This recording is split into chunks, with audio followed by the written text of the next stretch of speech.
ओला उबर कंपनियों को तुम ले आए हो, तुमने धर्मशाला मचा दी यहाँ पे। अगर ये जीत के लिखा जाए तुम कुत्ता खाए उसमें मुझे खिला देना। धन्यवाद। ऑटो रिक्शा के बल पर आई थी ये सरकार और इसने ऑटो रिक्शा ड्राइवरों का ही जीना आराम कर दिया। ऐसी हम लोगों ने 40 साल हो गए ऐसी सरकारें ना देखी हैं, ना अपने जीवन के अंदर देख पाएंगे। ये तुम्हारा रोजगार छीन रही हैं, रोजगार छीनने का तुम्हारे को बेरोजगार कर रही हैं। 10-10 हजार के 20-20 हजार के जुर्माने ठोक दिए इन्होंने। राम शरण जी का बहुत बहुत धन्यवाद करता हूँ। देखो यहाँ बीमारियां तो बहुत फैल गई हैं, कैंसर की तरह। ई रिक्शे आ गए, एक वो आ गई क्या नाम है तुकल की फरमान वाली मोटरसाइकिलें। बताओ, देश की सबसे बड़ी अदालत का फैसला था ये सुप्रीम कोर्ट का, भाई ये नॉन ट्रांसपोर्ट है, प्राइवेट नंबर की गाड़ियां नहीं चल सकती, फिर भी चलाए जा रहे हैं। ये कंपनियों से मिले हुए हैं, मिलने के बाद चलाए जा रहे हैं। गाड़ियों का टैक्स चोरी करवा रही है ये सरकार, परमिट फीसें चोरी करवा रही है। एक नंबर की ये भ्रष्टाचारी सरकार साबित हो गई है।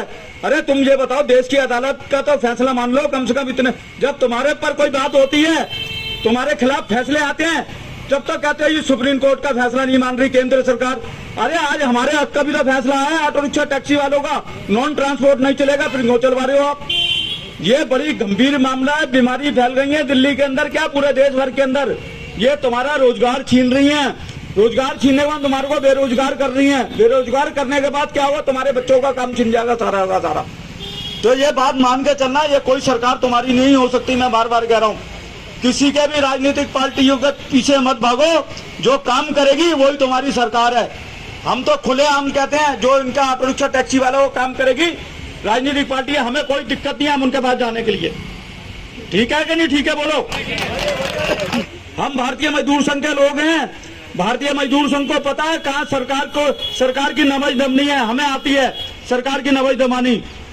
बताओ, तुम कोर्ट के भी फैसले नहीं मान रहे। ताज्जुब की बात तो ये आ रही है, कोर्ट ने कह दिया भाई नॉन ट्रांसपोर्ट नहीं चलेगा, नहीं चलेना चाहिए।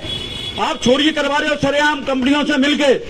ऐसी हम लोगों ने 40 साल हो गए ऐसी सरकारें ना देखी हैं, ना अपने जीवन के अंदर देख पाएंगे। जो अब हो रहा है दिल्ली के अंदर, कभी नहीं हुआ ऐसा। तो अब मैं शर्मा जी हैं अपने ISBT के, उनसे निवेदन करूंगा। यहाँ पर आए सभी मेरे भाई, सभी का स्वागत है। मैं कुछ बातें कहना चाहता हूँ जो कि सभी भाई ध्यान से सुने। जैसा कि सरकार ने ऑटो रिक्शा के बल पर आई थी ये सरकार और इसने ऑटो रिक्शा ड्राइवरों का ही जीना आराम कर दिया, काम धंधे की बिल्कुल मार कर दी। समझे ना? कोरोना टाइम कैसे निकाला इन्होंने, ऑटो वालों ने यही जानते हैं। मालिकों ने झाड़ी तक नहीं ली कि भाई पार्किंग तो बचेगी, चलो रोड पे निकालो, 100-50 जो बने दे देना, वो टाइम निकाला। 5,000 रुपए दे करके इसने इतना बड़ा एहसान कर दिया हमारे को कि पता नहीं कि कितनी इसने दौलत दे दी। ठीक है, मदद की, ऐसे टाइम में मदद की, हम इसका शुक्रगुजार हैं। मगर उससे कहीं ज्यादा 10-10 हजार 20-20 हजार के इसने चलान करके वो वसूली कर ली। आप सभी को मालूम है 5 से 10 हजार का अफोर्ड कहाँ से चलान कर पाएगा ऑटो वाला? क्या इतनी बड़ी गलती करता है?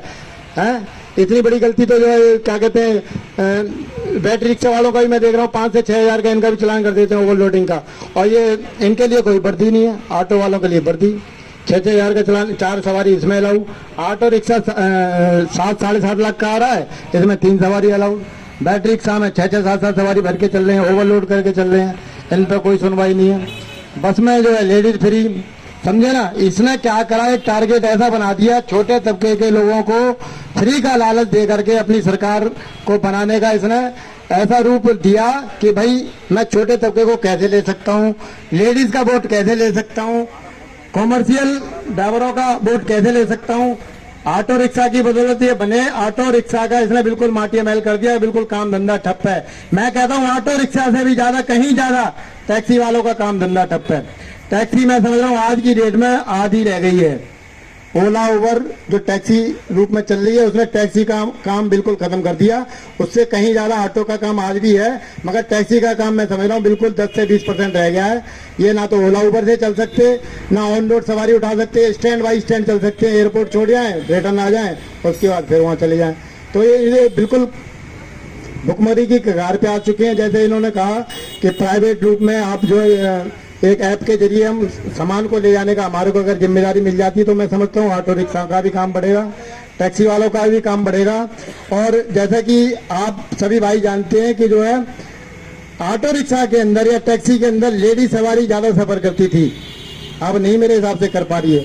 वो टैक्सी के अंदर जो ओला उबर की टैक्सी निकली थी उसमें बैठने से डरती थी, कतराती थी कोई उन्नीस बात ना हो जाए। आज वो समझ रही है कि मैं सेफ हूँ। ओला उबर टैक्सी के रूप में चल रही है, परमिट धारक का लाइसेंस लगा हुआ है और इसका सारा बायोडाटा सरकार के पास है, तो वो सेफ होकर के चली जा रही है। एसी की वजह से कार में चली जाती है, नॉन एसी के चक्कर में जब उसने कहा ऑटो में बैठना तो मैं बस में क्यों ना जाऊं, बस मेरे लिए फ्री लगी हुई है। फैक्ट्री की सारी सवारी बस में जा रही है। मैं कह रहा हूँ अच्छी खासी सवारी भी जो बस के अंदर जा रही है, तो लेडीज बैठ नहीं पा रही, आम आदमी बैठ नहीं पा रहा। इसमें कौन बैठता है ज्यादातर? जो कोई पेशेंट टाइप का है, भैया चलना जरा अंदर ले लेना हॉस्पिटल के, भैया चलना जरा वहाँ से हॉस्पिटल लेके जाना है, वो भी ओला उबर के जरिए जो ऑटो को या टैक्सी को बुक करते हैं।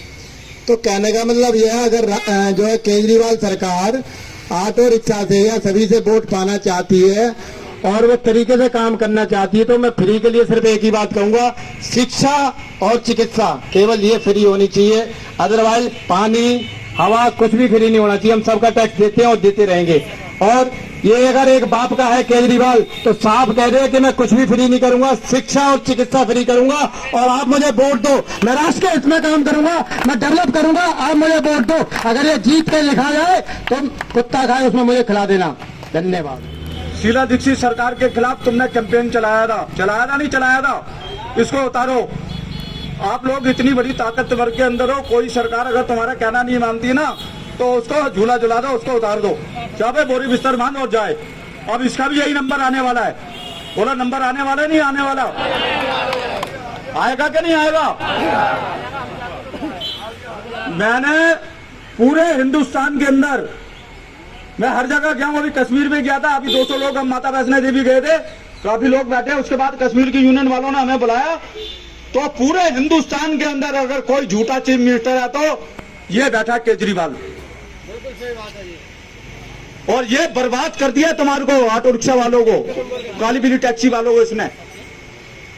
ये आप मान के चलो। अभी तो कुछ लोग कह रहे होंगे हमें तो फ्री बिजली मिल रही है, हमारे वो ये मिल रहा है। अरे ये बताओ, जब तुम्हारा रोजगार ही खत्म हो जाएगा तुम फ्री बिजली क्या करोगे?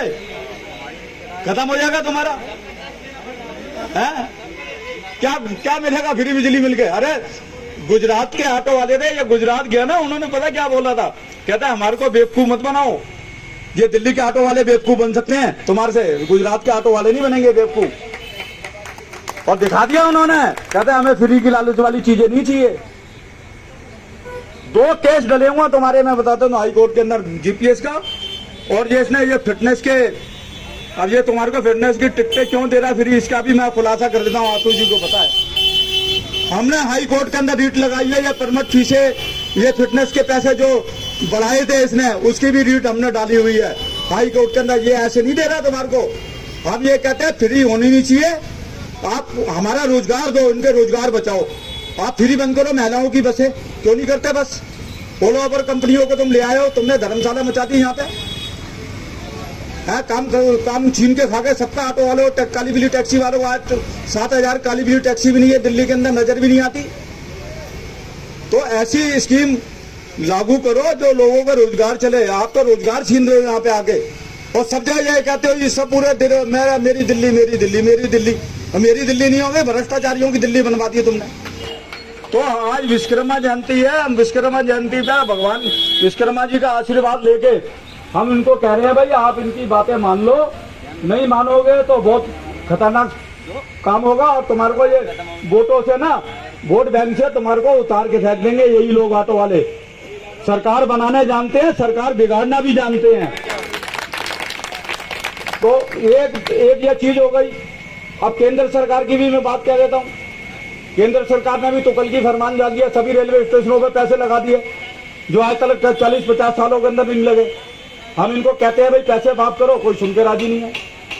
कहीं ना ये केंद्र सरकार की भी गलत नीतियां हैं जो तुम्हारे खिलाफ जा रही हैं। अभी जब मैं कश्मीर में था तो मेरे को एक ऑर्डर दिखाया गया वहां के जम्मू कश्मीर वालों ने। अब इंग्लिश में था, मैं तो इंग्लिश पढ़ा लिखा, वो पढ़े लिखे लोग उन्होंने बताया, कहते हैं इसमें ये चीज लिखी हुई है। मैं कहा क्या लिखा है?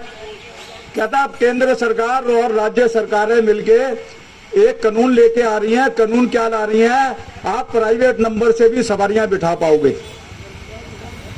बताओ, प्राइवेट नंबर से भी टैक्स तुम दो, परमिट फीसें तुम दो, हैं? और उसके बाद ये कौन से कानून के अंदर ये केंद्र सरकार की क्या नाम है, ये लागू कर रही है प्राइवेट नंबर से भी सवारी बिठाओ। ऐसे तो कमर्शियल गाड़ियां कोई लेगा ही नहीं, कौन लेगा बताओ ना।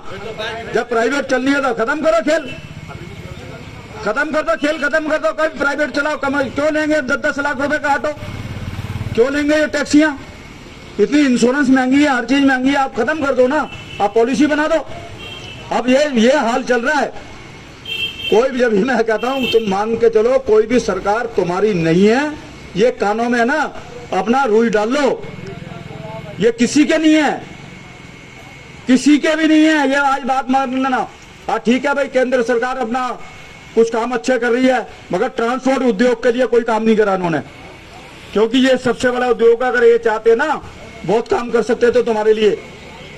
एक दिन के अंदर अरबों रुपए आता है, अरबों रुपया टैक्सों के रूप में, चाहे वो परमिट फीस हो, चाहे परमिट फीस। एक दिन के अंदर अरबों रुपया। तुम्हारे को मिला क्या है? कुछ नहीं मिला। हम इनसे कह रहे हैं वेलफेयर बोर्ड दे दो, ESI दे दो, कोई सुन के राजी नहीं।